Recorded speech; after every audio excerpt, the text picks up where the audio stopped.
We like that. His wife and him want to get a smaller home in Mary Esther, one that doesn't have a yard or, I can relate to that. That's good.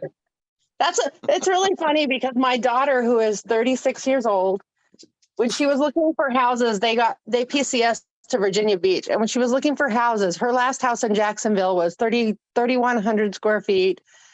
And it had a huge yard. And so when she was looking in Virginia Beach, she said, look at this one. I said, it has no yard. She goes, I know, it's perfect. Yeah, right. And the one with the yard is perfect if you have kids and pets. Right? Nice. I went to grad school so I could pay somebody to do my yard. That's weird because I like That to is mow not my grass. hobby. You do? I do not. My I brother. love it. I love to mow my lawn. Yeah. For Just me, get on the mower and go. And we mow about 3.5 acres. oh, I don't I'm like it over that much. Oh, My father ruined me with mowing. He would make me mow all the vacant lots around our house as a kid, push, because my mom burned up the riding lawnmower and wouldn't replace it. So he worked it out of me. Well, I that like was making kind tall of grass him. short. Plus, having one hand, I could just push in circles. It was a circular yard. I get that. It's hard to find those circular lawns. I know. Yeah. I had to cut grass when I was a kid too. My dad hated it. So I never cared for it, but I do it. My brother, he's got a Kubota. He's got like a $25,000 lawnmower, whatever they cost. Right. And he mows. Now, if I had a 8 square tractor, that'd feet. be a different thing. Yeah, he gets a beer, and he just makes it an enjoyable time he can be alone. Maybe that's why I like it, because I'll put in my headphones, put on a podcast, sit on the mower with something. Usually it's not a beer. But I wouldn't mind doing it with a beer. It's just usually too hot for me. You got to drink them faster. There you go. John, you funny. Got a listing that just went live up in Mossy Head. So one of our former agents reached out and said, help me sell this. So that's a good one, about 2.5 acres. Mark, How much? Yes, I have a buyer. 475. I have a buyer who is looking for property and I'm going to look at that today and send it to him. He wants to sign a buyer agreement. We have an appointment Tuesday afternoon, but do you know, how far is it from the highway? From the highway? Yeah. Do you know where it's 5 minutes. I mean, you're looking at, you're talking about the interstate or the highway? Either 90 or 10. He doesn't care. Right behind First Baptist. It's right behind First Baptist Mossy Head. Okay, If you know where that great. is. I do. He is actually looking to build. He restores old cars, and right now he's restoring an old Rolls Royce.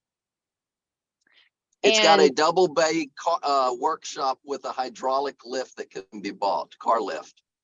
Oh gosh, I will call him today. Sounds perfect. Yeah. Chicken coop.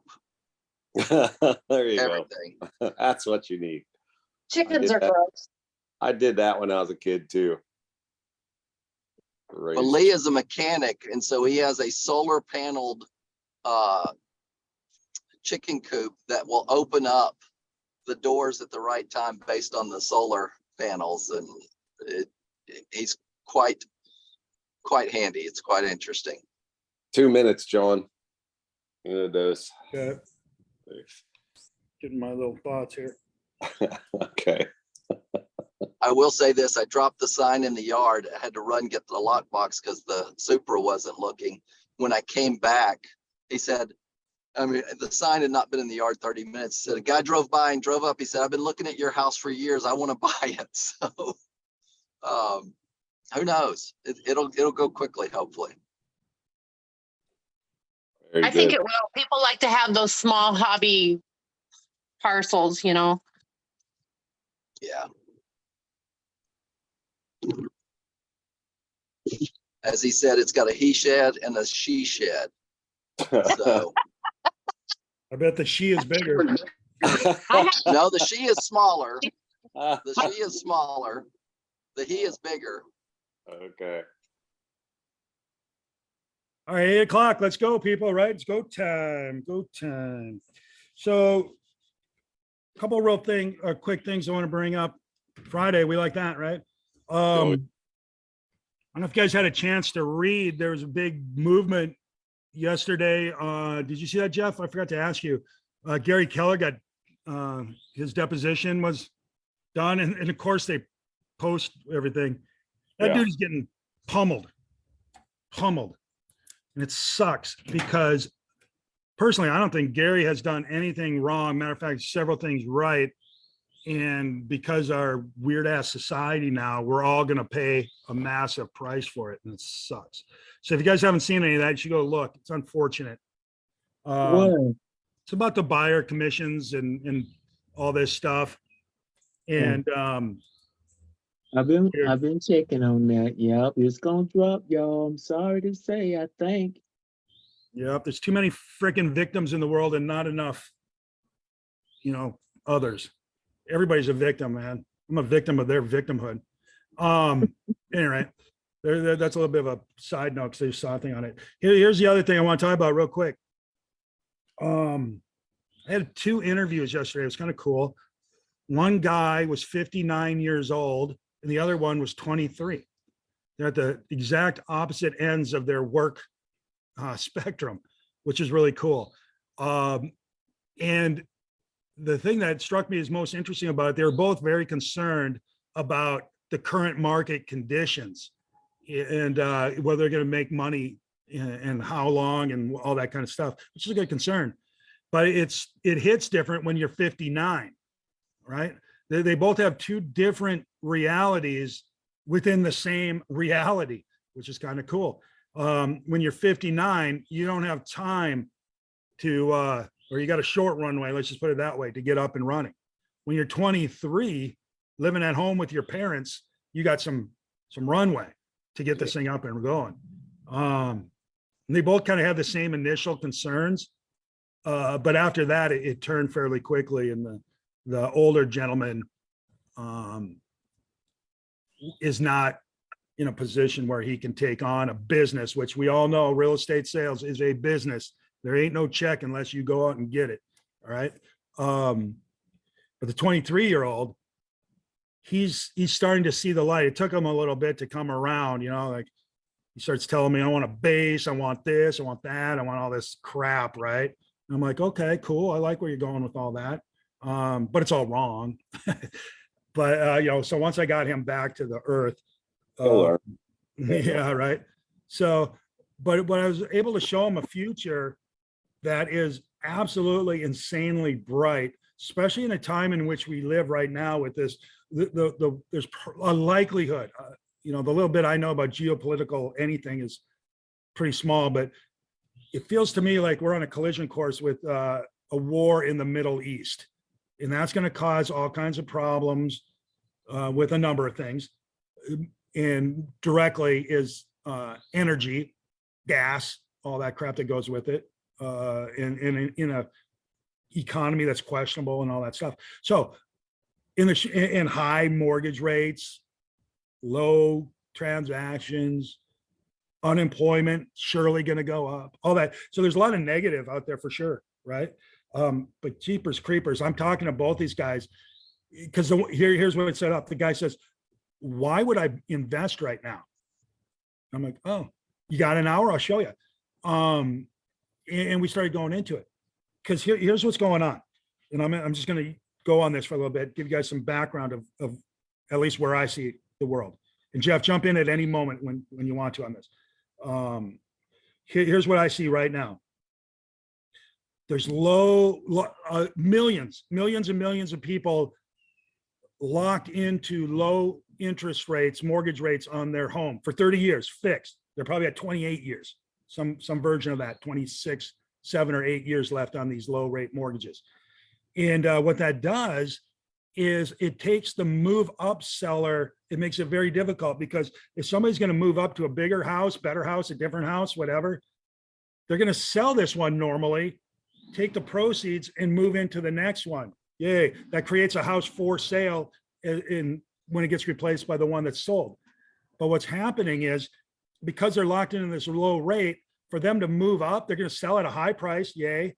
But they're going to buy at an even higher price because the bigger place is going to cost even more. Yikes. And the cost, they're going to trade a 2 point whatever mortgage for a 7 point whatever. It's not going to work. I'm going to triple my mortgage for this house. And it doesn't make sense. So they're not going to move. All right. And then if they do move to a big, or if they do buy that bigger house, rather than selling that smaller house, they're just going to keep it as a rental. No more inventory. We're taking up 2 properties now and adding 0. That's an inventory problem on an already problematic inventory. The other end of the spectrum is I'm going to downsize. Well, if you had a low rate mortgage and you're going to downsize, you're going to sell that house. There's a property for sale. Inventory goes up. And then you're going to buy this lower or the smaller one. The problem is the smaller one, you're going to take your money out of your big one. Yay. Put it into the smaller one. But because the mortgage rate's so much higher, the mortgage payment you're going to have every month is going to be the same for the smaller house as it is the bigger house. So you're not going to do that. That inventory just went back down and we got inventory problems. So that's a problem with these high mortgage rates right now. It's just putting a massive lid on inventory. Okay. The other part of this is builders, for the most part. Now there's little pockets. Jeff will tell you there's 10 being built in his backyard, all that stuff. But builders, generally speaking, are not building because the cost of money, that bridge loan from digging in the dirt to selling it to an owner, a new owner, that it's a bridge loan. It's not a 30-year fix. That is a floater. All right. And floaters are big money right now, even if the bank will give them to you. So you got to go to private equity, big money, or what builders are doing, at least the ones I talk to, they're taking that money that they have and they're sticking it in the bank and they're getting 5.5% with liquidity, security, and everything that goes with it. They don't have the risk of having to find a buyer at the end of this 2-year, 3-year cycle. So they're out. Now it may look like there's some building going on because that was financed 2 years ago. What's going to happen in 2 years is there going to be no or low number of homes coming on the market, in addition to all these that aren't coming on because of these mortgage rates. So inventory is going to be an issue for, I would say, the rest of my career, right, through all next week. And then whatever your careers are going to be. Inventory is going to be an issue, okay? Interest rates. There's hope. Oh, dear Lord, I think they're going to come down. Maybe, probably not. Probably not in 2024, at least, from my perspective. And they're probably going up. I bet we have another mortgage rate increase, at least one, before the end of the year. So they're not going to get any cheaper. And what all this is doing, another, let me just pour some bad news on. I don't know if it's bad news, it's news. Another part of this. Banks, especially regional banks, are tied to commercial. Yeah. In multifamily and even single family. That's a problem for regional banks because one, they're not giving any money, so their reserves are problematic. 2, they're paying out 5.5, but they have 4% mortgages. So they have 4% coming in, 5.5 going out. You can't operate a bank under that math. All right. That's a massive pound on their reserves, right? And the bank and the builders that would take a loan and pay this new 7 or 8% aren't. Matter of fact, they're putting their money in and taking 5.5 out. So it's regional banks look for major problems. And you know who lends for primary residences in most towns? Regional banks. There's problems ahead of the real estate world, people. Problems ahead. That's the good news. Okay. That's the good news, because when the shit gets hard, like it is, excellence gets rewarded. All right. the amateur, which we've been playing with for the last 10 years, that doesn't know anything, just kind of shows up and deals fall on them. And they don't know how or why, but they're getting them.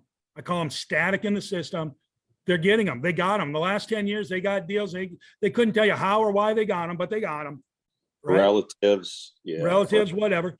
But the professional who's out there grinding and losing it to some jacker, joker that says, yeah, I'll do it for 4%. Yeah, I don't care. I don't do anything anyway. So what the hell, right? Or yeah, I can do it by owner or. But you guys, now is the market where anybody who's willing to get up early and get on this call and is willing to do the things we talk about is going to put themselves in the professional category. And when times get hard, professionals are needed, right? When you're facing life in prison, you go for the best attorney you can find, right? When you're in some sort of weird ass class action, you don't care, whatever, just let me know how it goes. All right. We're going to prison here, people. We need to be, the buyers and sellers are looking at prison time with these homes. You need to be there to help them. Okay. They'll be happy to pay you whatever you charge. Now, I can't say that. I'll probably get sued by somebody here for collusion and price fixing just now based on that. Right. I don't think I ever said that. Oh yeah. In this podcast in 19, you said this. Oh geez, that's right. Yeah. I don't recall that literally. But anyway, if you're good at what you do, you can charge whatever you want. Taylor Swift can charge $2,500 a ticket. I could put a concert on tomorrow and pay people $2,500 and won't show up, right? So if you're good, you can charge whatever you want. So my excitement to that 23-year-old was, you have an opportunity to get good. You're only 23. By the time you're 33, you could be great. And you're going to be a 33-year-old, great, accomplished professional. And you're set. In addition, guys, because we're going to pound the crap out of this. You got a preview. No, I'm just kidding. I'm going to pound the crap out of this. You got to buy property. You got to buy a property. All right. And I told them, if you buy a property today, you're 23. If you buy one next year, you're 24. In 30 years, when you're old, 54 years old, that property will be owned by you, free and clear, paid for. It could be by somebody else. And if you paid $400,000 for it today, I can almost guarantee you in 30 years, that thing's going to be $1 million or more. So if I tapped you on the shoulder and said, hey, in 30 years, when you're 54, you're going to have this $1 million pot of gold sitting out there. Would you do that? Yeah. Every day. Then do it, right? Then do it. It's the same thing I'm telling you all. You tap yourself on the shoulder and say, that's John tapping me. Go buy a place. If you can't afford it, figure out how to afford it. You can. That's a knowledge problem, right? So get that going. Buy your place. Put some renters in it. If it doesn't throw off 10%, I don't care. As long as it pays for itself and you have a little cushion in there for something, if the hot water heater goes out, you can afford that. Get something going, because that'll be your gift to yourself in the future years. All right. Get that going. And then study the market, preview the market, call the people on the phone, knock on their door, talk to the owners, sell pies, do whatever the hell you got to do to talk to these people and have the questions with them. Because what you're going to do is you're going to know who will sell off market. Oh, can you imagine the value in a world where there is very few homes for sale, that the people who won't list but will sell? That's got to be worth something. Say, yeah, I know, right? Oh, yeah. Yeah. And the reason why you know that is because you're talking to them. Yeah, I don't know if I really want to put it on the market. I'm not that into it, but if you have somebody, call me, right? That's huge. That's your own inventory. Our group has been working on getting our own MLS for a long, long time.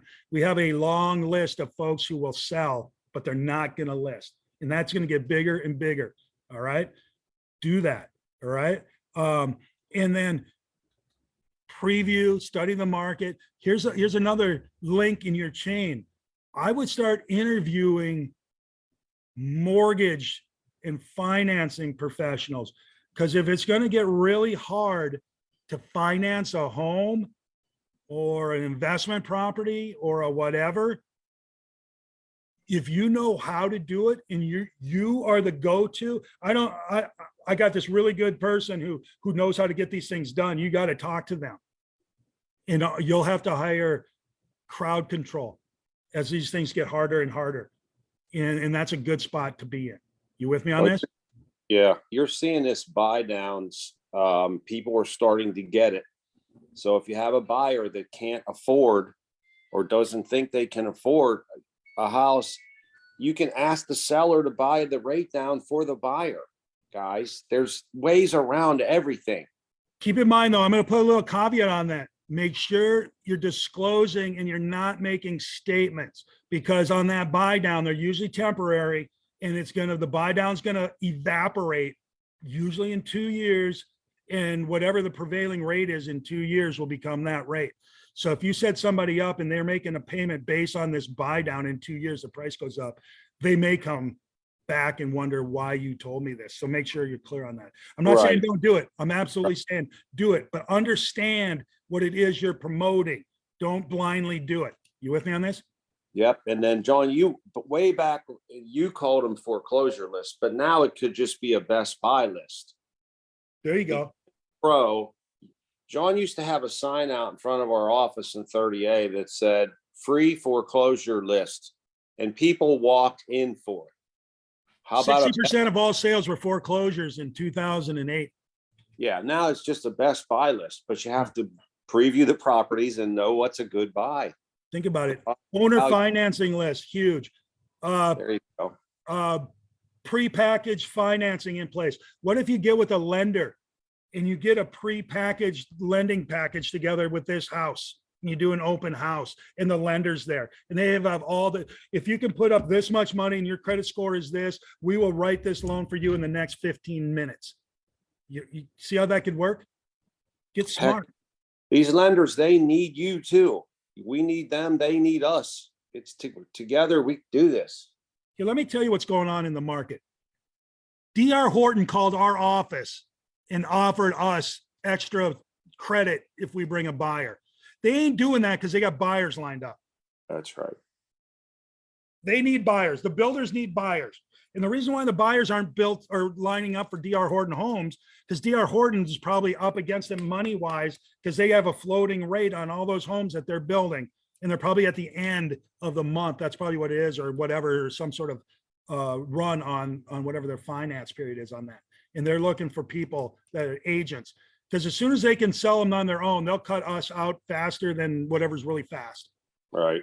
That's right. Well, D.R. Horton bought Truland Homes. So Truland's, I think they faced what you were talking about earlier, John, with the high cost of money and everything. He just sold the whole company to them. So now Truland Homes is now a D.R. Horton company. It's amazing. So you're seeing consolidation there too. Yep. So And my point is, guys, it's such an exciting time for me because I've taken a lot of time and energy to learn how to be good at this job. And I can tell when I sit down with people and I start talking this, they lean in a little closer. They're tuned everything else out and tuning in a little bit more. And my light just gets brighter and brighter with every little, and did you know this? Did you consider that? What if this? How about that? And they pretty soon they're like, yeah, I'm working with this guy. You guys, get out. Right? You got to be able to do that. Right? And until you can do that, you're in that group. And you're not going to get the work. The good news is it doesn't cost money. Now it can, if you want to accelerate and you want to get a good coach, if you want to go to seminars, if you want to do all that stuff, it could. If you want to buy the books, but you can go to the library, you can go online, you can do all kinds of stuff. You can come to places like this and learn, right? That's what I would do. And that's what I told that kid. Get good. Start now, first of all. Buy a place, start learning your inventory, start growing your relationships, asking your questions. And then when you're 33 years old, 10-year veteran, oh my. He needs knowledge more than he needs money at this age. Needs a kick in the ass, which he got, and I was happy to give it to him. He's a friend of mine's son. Super good guy. He's going to be a hard worker, all that stuff. Yeah. So what I'm going to challenge you all as I look at names here and whoever's on wherever they are. Look at your 10-year from now self. What do you want that to be? Do you want to be the professional that people look at and say, oh yeah, they're good? You know, when who else are you talking to? Oh, I'm talking to Destiny. Oh shit. Okay, thanks. Right? Right? Who are you talking to? Oh, I'm talking to Jordan Turner. Oh, all right, all right. Right? You want that. You want that. And so have a little conversation with yourself 10 years from now. What do you want? And then just write it out. To get to what that looks like, I need to do this, this, and this. And I bet it has a lot less TV time than you think, right? You gotta study, you gotta preview, you gotta do all the crap we're talking about on here, right? Over and over. Make sense? You got anything else to add on that, Jeff? Well, yeah, it's almost this time of this market when they get hard. On one side, people are getting out of the business every day, guys. I get the texts and emails. I'm telling you, they've given up. On the other side is, I wrote down, we have a dream to catch. You have a dream to catch. It's your dream, but it's right on the other side of the tough side when the most amount of agents leave and the competition will be diminished. You're getting better and better along the way. And all of a sudden, something will happen to stimulate the market. And the buyers will show up and their motivations will get back to where they were. And on that side of the market, you're going to make more money than you've ever made. And you will do or have whatever it is you're looking for. It's there. Stick it out. So I know you guys are showing up every day. So, and you can already tell Destiny's got stuff going on. Dawn's holding 3 open houses this weekend. I mean, there's a good stuff is happening. You can do it. And it's Friday. Yep. Okay. So that's where we are. Friday's Friday. Because remember, you guys, the game on Friday is to win the day.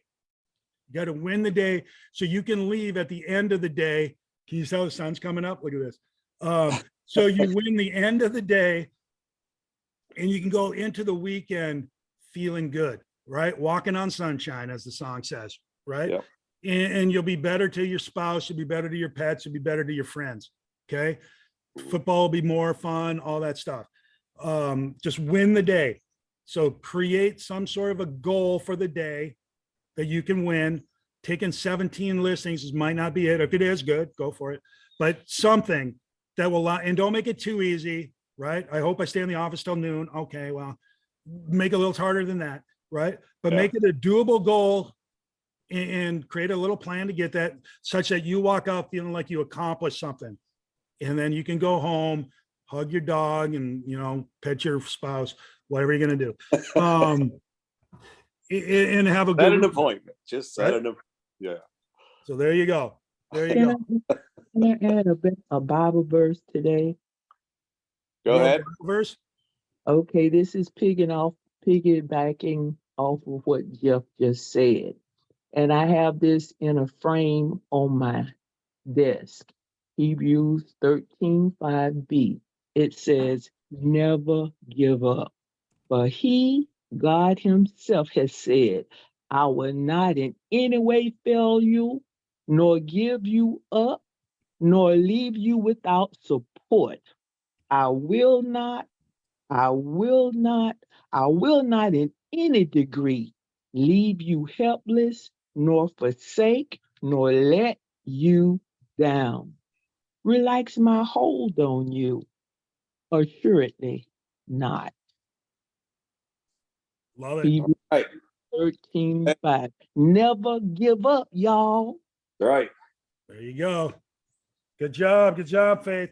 All right, people, let's have a good weekend. All right. Let's go. All right, have a good weekend, everybody. Good things. Good things. Do it, guys. Have a Bye-bye. good weekend.